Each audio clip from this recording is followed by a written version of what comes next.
AP assembly సమావేశాలు ప్రారంభమయ్యాయి. ఇప్పుడు దానికి సంబంధించి లైవ్ చూద్దాం. కొంత నియంత్రించడానికి అవకాశం ఉంటుందనేటువంటిది ఒకటి.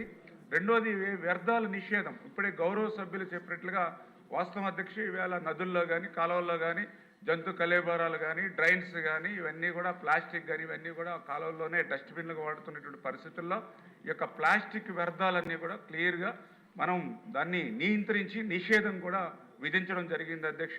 అదేవిధంగా ఆ సమయంలో ఆ పూజా సామాగ్రి కానీ అదేవిధంగా పువ్వులు కానీ ఎటువంటి అయితే మనం నదుల్లో వేస్తామో పవిత్రంగా దాన్ని కూడా ఎప్పటికప్పుడు తొలగించేటువంటి విధంగా తీసే విధంగా కూడా చర్యలు తీసుకోవాలని, ముఖ్యంగా శానిటేషన్ అంటే ఏదైతే మరుగుదొడ్లు కానీ మురుగునీరు కానీ చెత్త సేకరణ ఇవన్నీ కూడా ప్రణాళికబద్ధంగా నదులకి ఇన్వాల్వ్ కాకుండా అవి కూడా ఏర్పాట్లు చేయాలని, ముఖ్యంగా నీటి నాణ్యత పర్యవేక్షణ అంటే ఎప్పటికప్పుడు ఈ వాటర్ క్వాలిటీ మానిటరింగ్ చేసుకుంటూ ఏదైతే ఈ యొక్క నెలలో అంటే ఈ జూన్ నెలలోనే పుష్కరాలు వస్తున్నాయి కాబట్టి సాధారణంగా ఆ సమయంలో కొంత వర్షపాతం రెయిన్ఫాల్ కూడా తక్కువ ఉండి ఫ్లడ్ వాటర్ ఏదైనా తక్కువ ఉన్నప్పటికీ కూడా సీలేరు నుంచి పోలవరం నుంచి కూడా కొంత వాటర్ని ముందుగానే సమ్మర్లో రిజర్వ్ చేసుకుని ఈ వాటర్ను కూడా ఎక్కువ మనం ఫ్లో చేస్తే సాధ్యమైనంత వరకు కొంత పొల్యూషన్ కూడా కొంత తగ్గించేటువంటి అవకాశం ఉంటుంది అధ్యక్ష. తప్పనిసరిగా గౌరవ సభ్యులు ఇచ్చినటువంటి సూచనలు కూడా పరిగణలో తీసుకుని మరి యొక్క పుష్కరాలని పవిత్రంగాను పరిశుభ్రంగాను పనిచేయడానికి ప్రయత్నిస్తామని చెప్పి మీ ద్వారా అందరికీ తెలియజేస్తున్నాను అధ్యక్ష.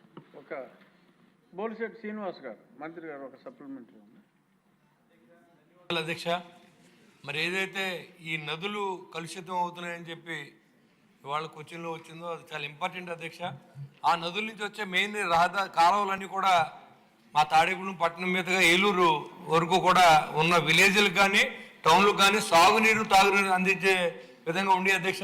మా చిన్నప్పుడు మనం వెళ్ళి స్నానం చేయడానికి ఉండేది అధ్యక్ష కాలువలో. ఇవాళ ఏ విలేజ్ని చూసినా ఆ చెత్త అంతా తీసుకొచ్చి కాలుగొట్టులు పడేయడం, లేకపోతే ఆ టౌన్లో ఉన్న వ్యర్థాలన్నీ కూడా కాలువలోకి వదిలేయడం, టోటల్ పొల్యూట్ అయిపోతుంది అధ్యక్ష. స్నానం చేసే పరిస్థితి లేదు అధ్యక్ష.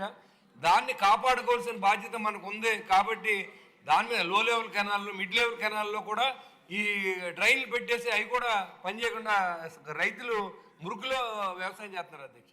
దయించి దానికి ఏదో ఒక ఈ సభకు అందరికి సంబంధించిన ఇష్యూ ఇది కాబట్టి మీరు కూడా మా జిల్లా వాసులు కాబట్టి రామానాయుడు గారు కూడా మా జిల్లా వాసులు కాబట్టి సిల్ట్ 5 సంవత్సరాలు గత 5 సంవత్సరాలు సిల్ట్ తీయలేదు అధ్యక్ష. లోన్లు పెట్టలేని పరిస్థితి. భక్తులు కార్తీక మాసం అంటే శివాలయాలకు వెళ్ళి స్నానం చేసే పరిస్థితి లేదు అధ్యక్ష.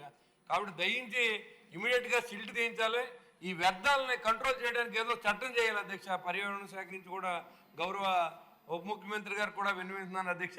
ఈ సభ ద్వారా తప్పకుండా ఈ స్వచ్ఛమైన నీరుగా మనం మార్చుకోవడానికి మన ప్రభుత్వంలో తగిన చర్యలు తీసుకోవాలని మంత్రి గారిని సభ ద్వారా కోరుతున్నాను అధ్యక్ష. Thank you. మీ టైం అయిపోయిందండి మంత్రి గారు. ఇది కూడా ఆల్రెడీ కవర్ చేశారు చాలా వరకు క్లుప్తంగా. గౌరవ సభ్యులు బొలిశెట్టి శ్రీనివాస్ గారు ఏదైతే డ్రింకింగ్ వాటర్ కూడా కలుషితం వాస్తవం అధ్యక్ష. ఎందుకంటే మనం ధవళేశ్వరం నుంచి మరి ఏదైతే ఈ యొక్క ఉభయ గోదావరి జిల్లాలకి నీరు కాలువల ద్వారా పిల్లకాలుల ద్వారా బోధుల ద్వారా చెరువుల ద్వారా వస్తుందో ఇదంతా కూడా వాటర్ పొల్యూషన్ అవుతున్నటువంటి పరిస్థితిలో పక్కనే గోదావరి ఉన్నప్పటికీ కూడా త్రాగడానికి లేనిటువంటి పరిస్థితులు అధ్యక్ష.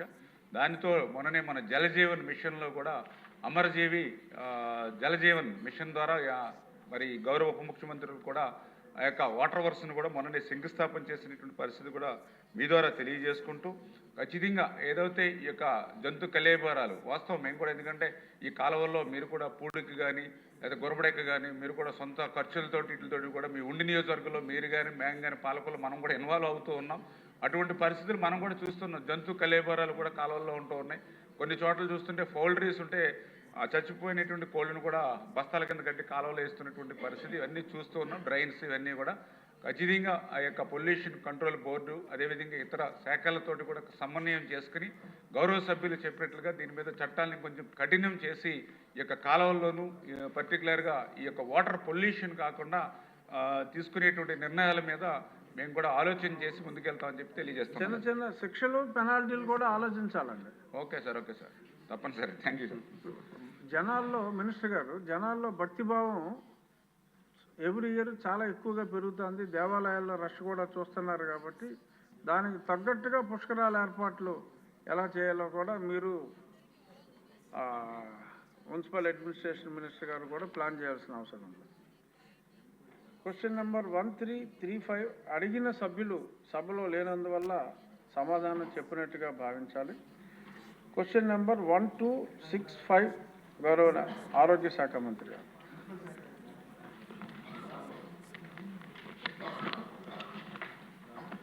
ధన్యవాదాలు అధ్యక్ష.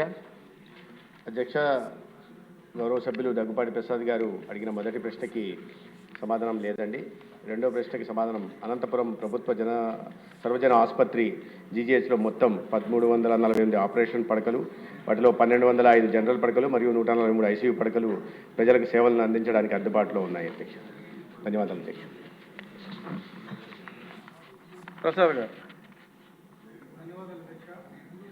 అత్యంత వెనుకబడిన ఉమ్మడి అనంతపురం జిల్లాకి జీజీహెచ్ జిల్లాకు అతిపెద్ద ఆసుపత్రి జీజీహెచ్ హాస్పిటల్ అధ్యక్ష. ఈ ప్రాంతానికి సూపర్ స్పెషాలిటీ ఆసుపత్రి కానీ రావడం జరిగింది అధ్యక్ష. మన గౌరవ ముఖ్యమంత్రి నారా చంద్రబాబు నాయుడు గారు 2014లో శాంక్షన్ చేశారు అధ్యక్ష. అయితే జిల్లాలో పెరుగుతున్న జనాభా దృష్ట్యా మరియు ఈ ఆసుపత్రిలో అందిస్తున్న వినూత్న సేవల దృష్ట్యా ఇతర జిల్లాల నుండే కాకుండా ఇతర రాష్ట్రాల నుంచి ఈ ప్రభుత్వ ఆసుపత్రి సేవలు వినియోగించుకుంటున్నారు అధ్యక్ష. ప్రస్తుతం ప్రభుత్వ సర్వజన ఆసుపత్రిలో దాదాపు 2500 మందికి రోజు ఓపీ చూస్తున్నారు అధ్యక్ష. అలాగే ఇన్ పేషెంట్లు 1200 మందికి పైగా తీసుకుంటున్నారు అధ్యక్ష. కానీ ప్రస్తుతం 560